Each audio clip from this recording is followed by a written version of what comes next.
Hello दोस्तों, आप सुन रहे हैं हॉरर स्टोरीज फियर फैक्ट्स के साथ। आशा करता हूँ कि आप सब ठीक होंगे और आगे भी ठीक रहे।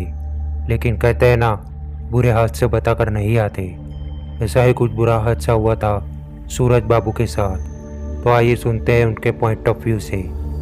दोस्तों, मेरा नाम सूरज बाबू है और मेरे साथ जो घटना हुई थी वो बहुत पुरानी है। जब मैं छुट्टियों के दिन में मेरे मौसी के गाँव गया था तो हुआ ऐसा था कि गर्मियों का मौसम था और मेरे स्कूल की भी छुट्टियां हो गई थी।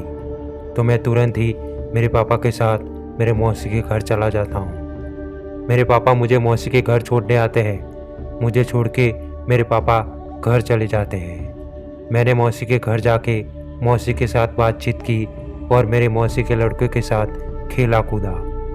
मैंने पूरा दिन एंजॉय किया। फिर शाम होते ही हम सब ने साथ में बैठकर खाना खाया।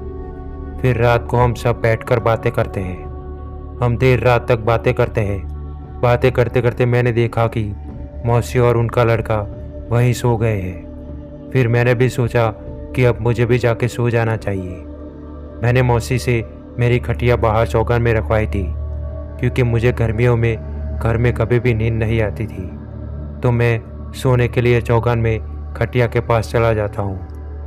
मैंने घड़ी में देखा तो रात के लगभग 1 बज गए थे। फिर मैं आंख बंद करके सोने की कोशिश करता हूँ। मैं थोड़ी देर तक लेटा रहता हूँ। तभी कोई मेरे पैर खींचता है।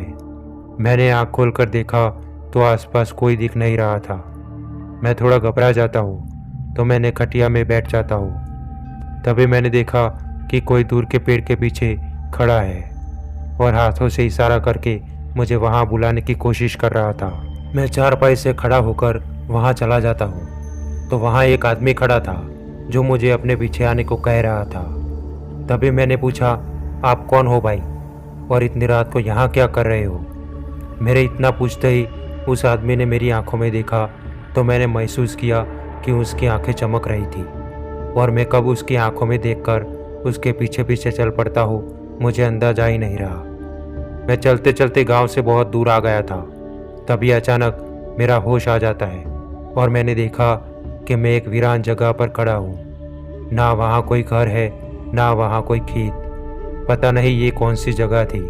और मैं एक बड़े से बरगद के पेड़ के पास आकर रुकता हूँ। मैं बहुत घबरा गया था और सांसें भी तेज हो गई थी कि मेरे से ये गलती कैसे हो गई।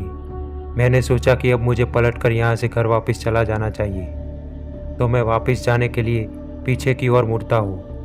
जैसे ही मैं पीछे की ओर मुड़ता हूँ मुझे वही आदमी दिखा जो मुझे यहाँ तक वश में करके लाया था। लेकिन इस बार उसका चेहरा भयानक दिख रहा था। उसके बाल जानवर जैसे हो गए थे और उसका शरीर मजबूत घोड़े जैसा हो गया था और उसकी हाइट भी और बढ़ गई थी।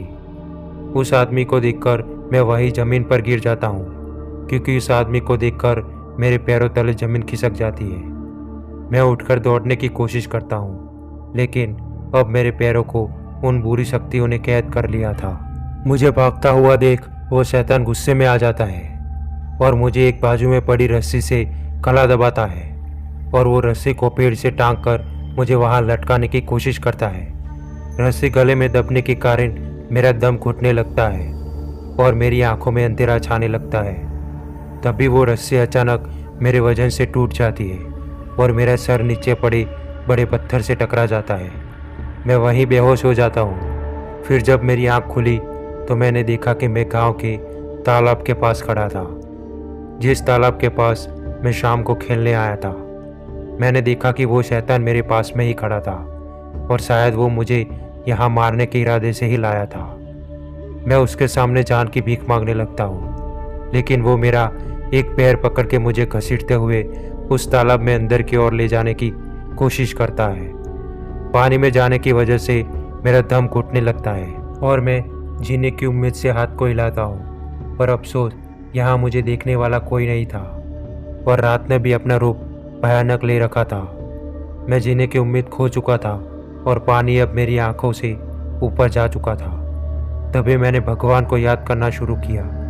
मन ही मन भगवान जी को मैं याद करने लगता हूँ और मेरा दिमाग उनको ही लगातार याद करता है। तभी अचानक मेरे पैर मुझे आज़ाद महसूस होते हैं और मैं अब मेरी बॉडी को कंट्रोल कर सकता था।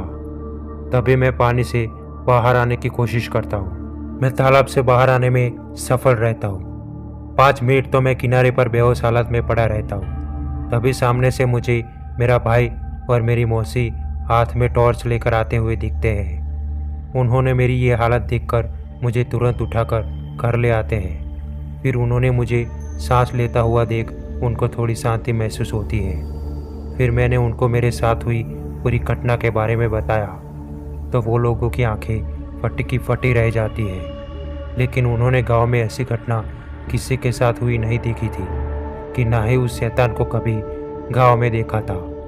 फिर मैं दूसरे ही दिन मेरे घर वापस आ गया। मुझे 1 हफ्ते तक तेज बुखार रहता है। फिर मैं धीरे धीरे ठीक होने लगता हूँ। दोस्तों, ये घटना सन 1980 की है, पर आज तक मेरे साथ हुई घटना के बारे में कोई पता नहीं चला। बाद में गांव के कुछ बुजुर्गों ने कहा था कि एक तांत्रिक बाबा ने उस शैतान को हमारे गांव के तालाब के पास छोड़ा था। लेकिन ये बातें कितनी सही है और कितनी गलत, वो तो भगवान ही जाने। शुक्र इस बात का था कि भगवान की वजह से उस दिन मैं बच गया। तो दोस्तों, आज की कहानी हम यही समाप्त करते हैं। अगर आपके साथ भी ऐसी कोई घटना हुई हो तो आप हमारे साथ शेयर कर सकते हो। तब तक के लिए चैनल को सब्सक्राइब कर देना ताकि हमारे वीडियोस आपको सतर्क करते रहे। धन्यवाद।